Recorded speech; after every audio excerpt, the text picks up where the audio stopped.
mga ka-DIY, meron tayong dalawang bagong membrane dito. Magpapalit tayo ng ating membrane sa ating machine dito sa water refilling station. Yung machine natin ay mayroon dalawang membrane, kaya dalawa ang papalitan natin na bagong membrane.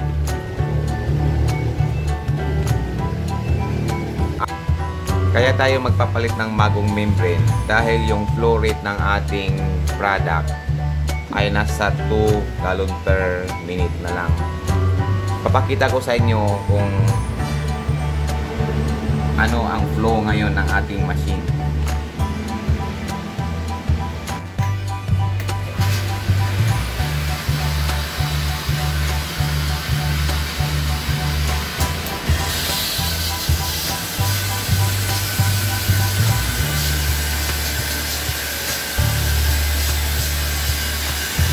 Ito yung flow ng ating product. Nasa 2 gallon per minute lang siya. So sobrang baba yung ating production. Ibig sabihin, yung ating membrane ay barado na. Kaya ngayon, tatanggalin natin itong membrane, papalitan natin ng bago.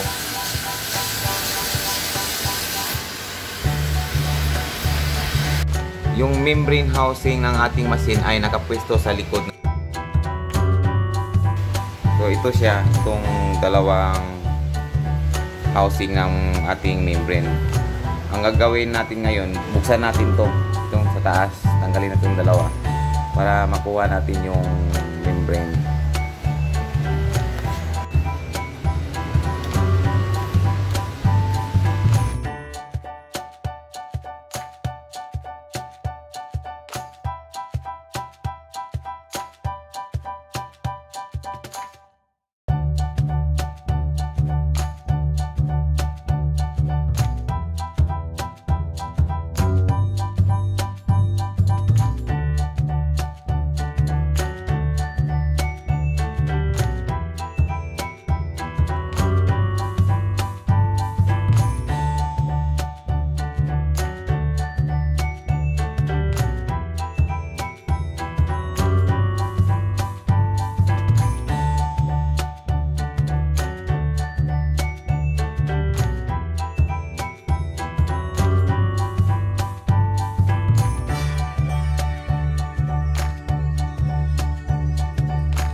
Yung membrane natin, nakikita yung dumi. Yun, kaya mababa yung flow rate niya. Ang pagtanggal natin itong membrane, gamitan natin siya ng long nose para mahugot natin siya palabas.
Ang importante sa pagtanggal ng ating membrane, tandaan natin yung direction, yung kung saan nakatutok yung flow. Ito itong sa left side nito na membrane, ito sa right side na membrane. Itong left side yung flow niya, itong membrane pababa yung flow niya, itong sa right side paakyat. Depende kasi sa kung paano ginawa yung piping. Ito pababa yung flow, ito sa kabila pataas yung flow niya. Kung ano yung direksyon ng ating membrane na nakabit dati, dapat yung pagkabit natin sa bago ganun din ang direksyon. Ayun, ikabit natin yung bagong membrane.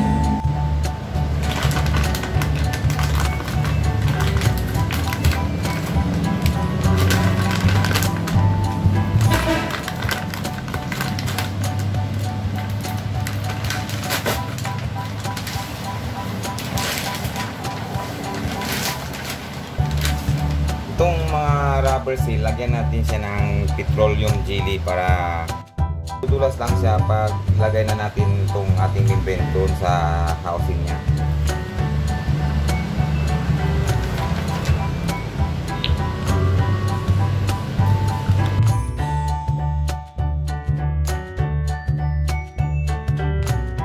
Dito sa left side ng ating membrane, yung flow niya doon ang direksyon pababa.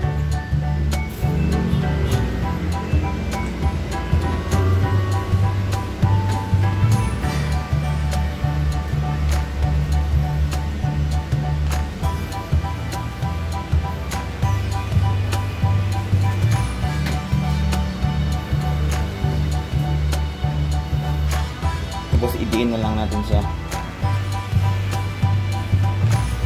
Dito naman sa kabila, sa right side, yung flow niya doon papunta pataas.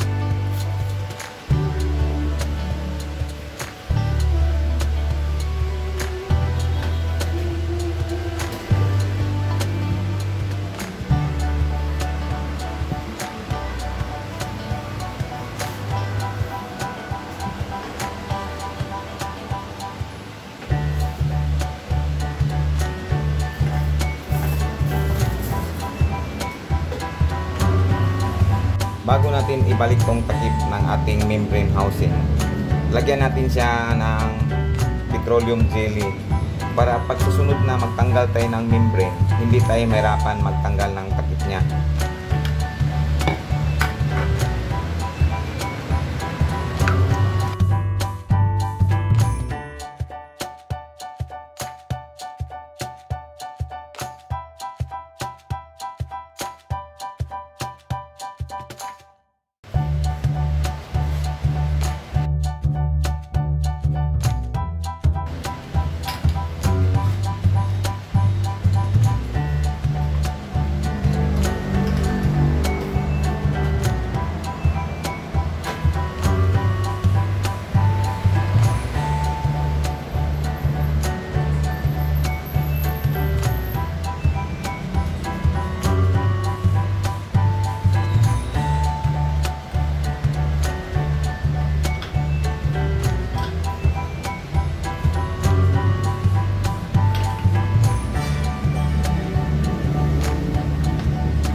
na natin na ikabit yung bagong dalawang membrane natin. Ang gagawin natin, wag muna natin ipasok yung unang labas ng product sa loob nating product tank. Dahil yung unang labas kasi, pag bago yung membrane mo, medyo hindi masarap yung lasa. Kaya ang gawin natin, i-bypass yung unang labas ng production ng bagong membrane natin. dito sa flow rate gauge natin, sa likod meron siyang union connector. Buksan natin siya yung intake papasok sa tangke para mailabas yung unang production na galing sa bagong membrane natin.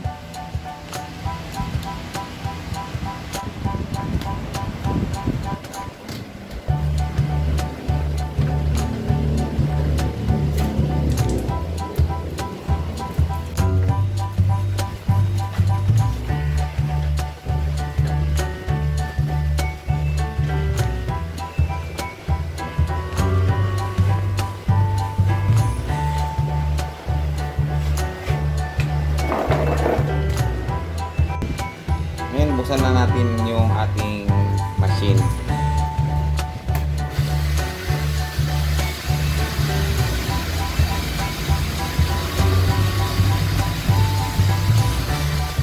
In-bypass ko na yung ating product.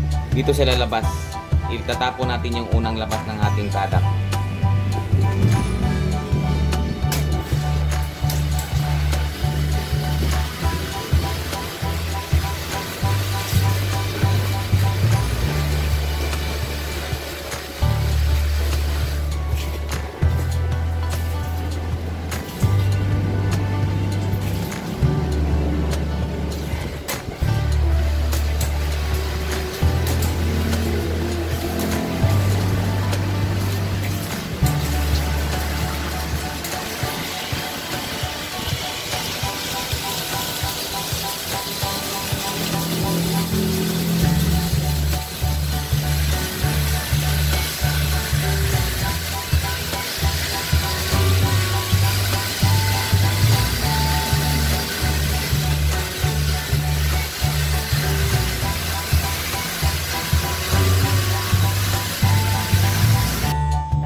Good ang ating TDS, nasa 1 lang.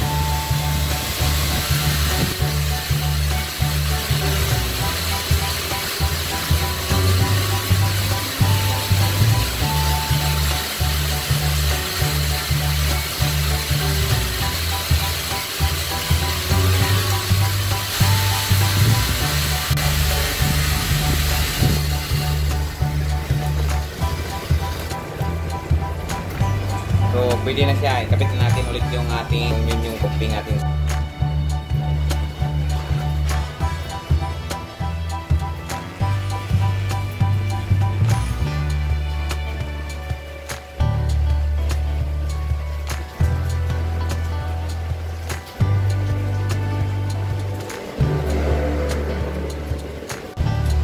Mag-a-adjust tayo ngayon ng ating flow rate. Ang gawin ko dito, 50-50 lang ang ating adjustment. 50% yung waste, 50% yung product.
ito na ngayon yung production rate natin. Nasa 16 liters per minute. So nasa 4.3